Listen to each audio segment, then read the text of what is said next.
ایک دفعہ کا ذکر ہے، جنگل میں ایک بھیڑیا شکار کی تلاش میں ادھر ادھر پھر رہا تھا۔ وہ شکار ڈھونڈ رہا تھا کیونکہ اسے بہت بھوک لگی ہوئی تھی۔ جیسے ہی وہ راستے میں جا رہا تھا، راستے میں اس کو پیڑوں کا ایک ہجوم نظر آیا۔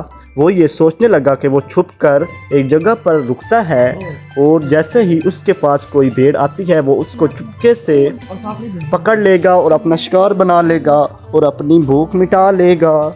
ایسے ہی وہ اس بھیڑ کو اٹھا کر اپنے گھر کی طرف جانے لگا، اور وہ بہت خوش تھا۔ لیکن راستے میں اسے شیر مل گیا۔ وہ شیر اس سے کہنے لگا، یہ تم مجھے شکار دے دو، مجھے بہت بھوک لگی ہوئی ہے، یہ میرا شکار اب ہوگا کیونکہ اس جنگل کا بادشاہ ہوں۔ اس کی بات سن کر بھیڑیا کہنے لگا، اگر آپ ہمارا حق چھیننے لگ جائیں گے تو ہمارے حقوق کی حفاظت کون کرے گا؟ یہ میری ملکیت ہے، آپ اسے میرے سے نہیں چھین سکتے۔ اس کی بات سن کر شیر نے اس سے کہا کہ تم یہ کون سا اپنا حق کھا رہے ہو؟ یہ تو اس چرواہے کا ہے جس کا تم اس کو اٹھا کر لائے ہو، اور یہ اس کی ملکیت ہے۔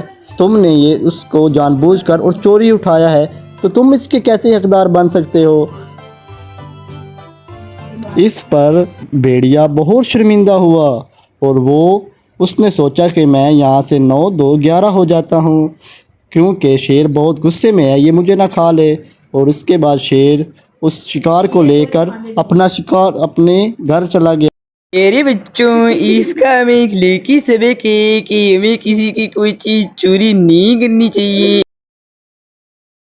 اس طرح بھیڑیے نے اس چرواہے کا حق چھینا تھا، اسی طرح اس شیر نے اس کا بھی حق چھین لیا، اس لیے ہمیں کسی کا حق نہیں چھیننا چاہیے۔